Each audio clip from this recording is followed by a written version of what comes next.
ಈ ದೇಶದಲ್ಲಿ ಸುಳ್ಳು ಅಪ್ರಾಮಾಣಿಕತೆ ಎಂಬ ಶಬ್ದಗಳೇ ಕೇಳಿ ಬರೋದಿಲ್ಲ. ಇಲ್ಲಿನ ಜನರು ತುಂಬಾ ಪ್ರಾಮಾಣಿಕರಾಗಿರ್ತಾರೆ. ಅದಕ್ಕಾಗಿ ಪ್ರತಿಯೊಬ್ಬರು ತಮ್ಮ ಕೆಲಸವನ್ನ ಪೂರ್ಣ ಶ್ರದ್ಧೆ ಮತ್ತೆ ಪ್ರಾಮಾಣಿಕತೆಯಿಂದ ಮಾಡ್ತಾರೆ. ಯುನೈಟೆಡ್ ನೇಷನ್ಸ್ ಬಿಡುಗಡೆ ಮಾಡಿದ ವರ್ಲ್ಡ್ಸ್ ಹ್ಯಾಪಿನೆಸ್ ಇಂಡೆಕ್ಸ್ ರಿಪೋರ್ಟ್ ಅಲ್ಲಿ ಫಿನ್ಲ್ಯಾಂಡ್ 6 ಬಾರಿ ಪ್ರಪಂಚದ ಅತ್ಯಂತ ಸಂತೋಷದ ದೇಶವಾಗಿ ನಿಲ್ತದೆ. ಈ ದೇಶದ ಜನರು ಯಾವಾಗ್ಲೂ ನಗುತ್ತಾ ಇರ್ತಾರೆ ಮತ್ತೆ ಇತರರನ್ನ ನಗಿಸ್ತಾರೆ. ಇಲ್ಲಿನ ಜನರಲ್ಲಿ ಅಸೂಯೆ ಎಂಬ ಆಲೋಚನೆಗಳೇ ಇರೋದಿಲ್ಲ. ಇತರರ ವೈಯಕ್ತಿಕ ವಿಷಯಗಳಲ್ಲಿ ಅಥವಾ ಅವರ ಸಂಪತ್ತಿನಲ್ಲಿ ಎಂದಿಗೂ ಕೈ ಹಾಕೋದಿಲ್ಲ. ಈ ದೇಶದಲ್ಲಿ ಎಲ್ಲರೂ ಕಷ್ಟಪಟ್ಟು ಸಂಪಾದಿಸ್ತಾರೆ. ಅದೇ ರೀತಿ ಆನಂದವನ್ನ ಸಹ ಅನುಭವಿಸ್ತಾರೆ. ಅದಕ್ಕಾಗಿ ಈ ದೇಶದಲ್ಲಿ ಒಬ್ಬರ ಮೇಲೆ ಮತ್ತೊಬ್ಬರು ಹೊಟ್ಟೆ ಕಿಚ್ಚು ಪಡೋದಿಲ್ಲ. ಫಿನ್ಲ್ಯಾಂಡ್ ಅಲ್ಲಿ ಒಬ್ಬ ಪುರುಷನಾಗ್ಲಿ ಅಥವಾ ಸ್ತ್ರೀಯಾಗಲಿ ತನ್ನ ಸ್ವಂತ ಇಚ್ಛೆಯಿಂದ ಖಾಸಗಿಯಾಗಿ ಲೈಂಗಿಕ ಸೇವೆಯನ್ನ ಅಂದ್ರೆ ವ್ಯಭಿಚಾರ ಮಾಡೋದು ಕಾನೂನುಬದ್ಧವಾಗಿದೆ. ಅಂದರೆ ಒಬ್ಬ ವ್ಯಕ್ತಿ ವೈಯಕ್ತಿಕವಾಗಿ ಈ ಕೆಲಸ ಮಾಡುವುದಕ್ಕೆ ಅಲ್ಲಿ ಯಾವುದೇ ಶಿಕ್ಷೆ ಇರೋದಿಲ್ಲ.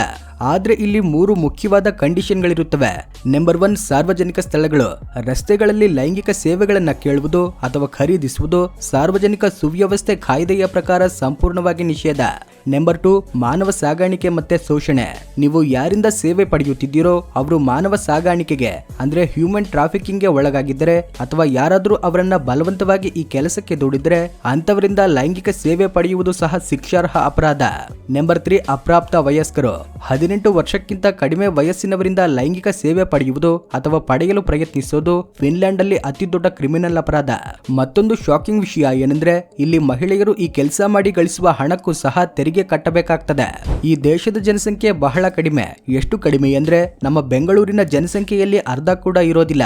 ಈ ದೇಶದ ನಾಗರಿಕರಿಗೆ ಅಲ್ಲಿನ ಸರ್ಕಾರ ಪ್ರತಿಯೊಬ್ಬ ನಾಗರಿಕನಿಗೂ ಇಂಟರ್ನೆಟ್ ಮೂಲಭೂತ ಹಕ್ಕು ಎಂದು ಘೋಷಿಸಿದೆ.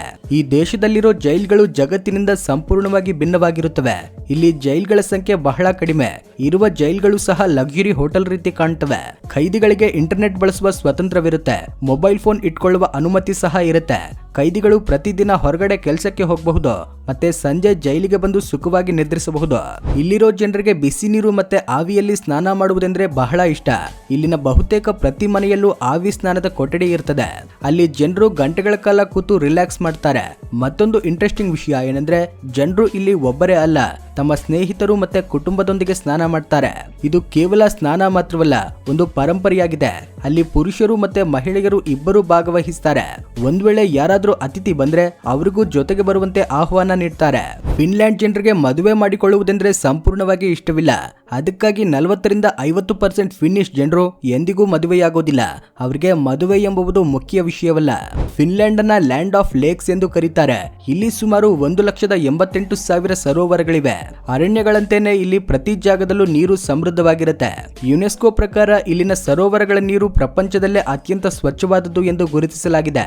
ಇಲ್ಲಿ ನೀರು ಎಷ್ಟು ಸ್ವಚ್ಛವಾಗಿರುತ್ತದೆ ಅಂದ್ರೆ ನೀರನ್ನ ಯಾವುದೇ ಶುದ್ಧೀಕರಣ ಮಾಡದೆ ನೇರವಾಗಿ ಮನೆಯಲ್ಲಿರೋ ಪೈಪ್ಲೈನ್ ನಿಂದ ಕುಡಿಯಬಹುದು. ಫಿನ್ಲ್ಯಾಂಡ್ ಅಲ್ಲಿ ದಂಪತಿಗಳಿಗೆ ಮಗು ಹುಟ್ಟಿದ ದಿನದಿಂದಲೇ ಪ್ರತಿ ತಿಂಗಳು 100 ಯೂರೋ ಅಂದ್ರೆ ಭಾರತೀಯ ಕರೆನ್ಸಿಯಲ್ಲಿ ಸುಮಾರು 10,000 ರೂಪಾಯಿ ಹಣವನ್ನ ಚಿಲ್ಡ್ರನ್ ಬೆನಿಫಿಟ್ ಆಗಿ ಸರ್ಕಾರ ಕೊಡ್ತದೆ. ಈ ರೀತಿ ಮಗುವಿಗೆ 17 ವರ್ಷ ವಯಸ್ಸು ತುಂಬುವವರೆಗೂ ಪ್ರತಿ ತಿಂಗಳು ಆ ಹಣವನ್ನ ಕೊಡ್ತದೆ. ಈ ಹಣವನ್ನ ಅವರು ಖರ್ಚು ಮಾಡಬಹುದು.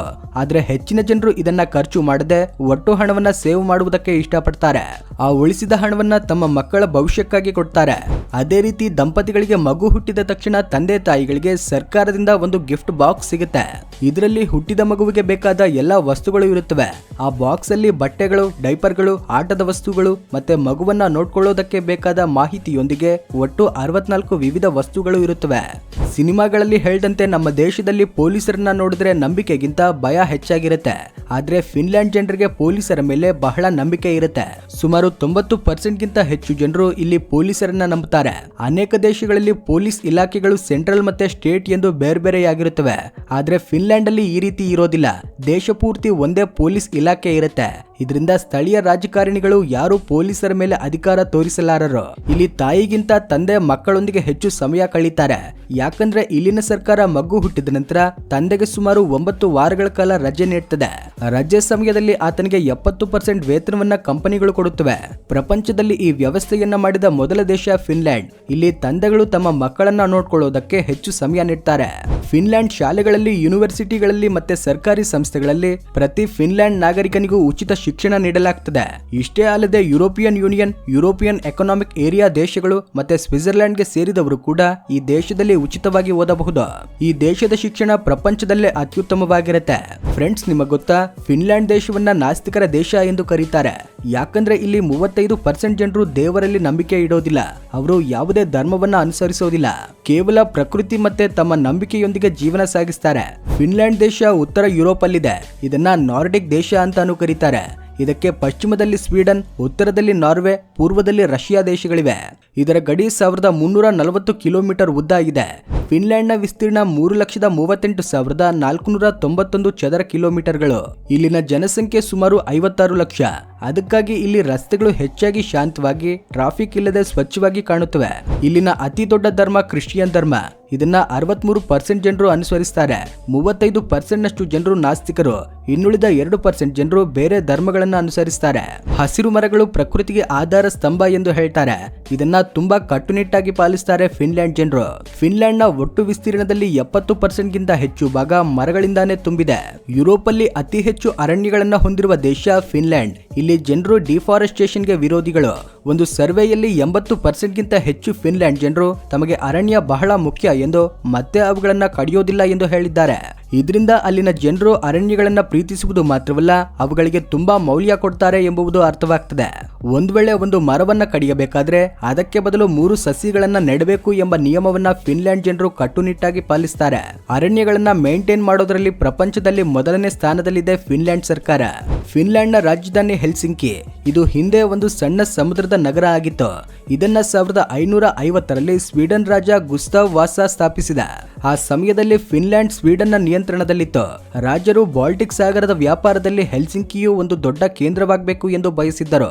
ಅದೇ ಕಾರಣಕ್ಕಾಗಿ ಈ ನಗರವನ್ನ ತಲ್ಲಿನ್ನಂತಹ ಇತರ ವ್ಯಾಪಾರಿ ನಗರಗಳಿಗೆ ಸ್ಪರ್ಧೆಯಾಗಿ ನಿರ್ಮಿಸಲಾಯಿತು.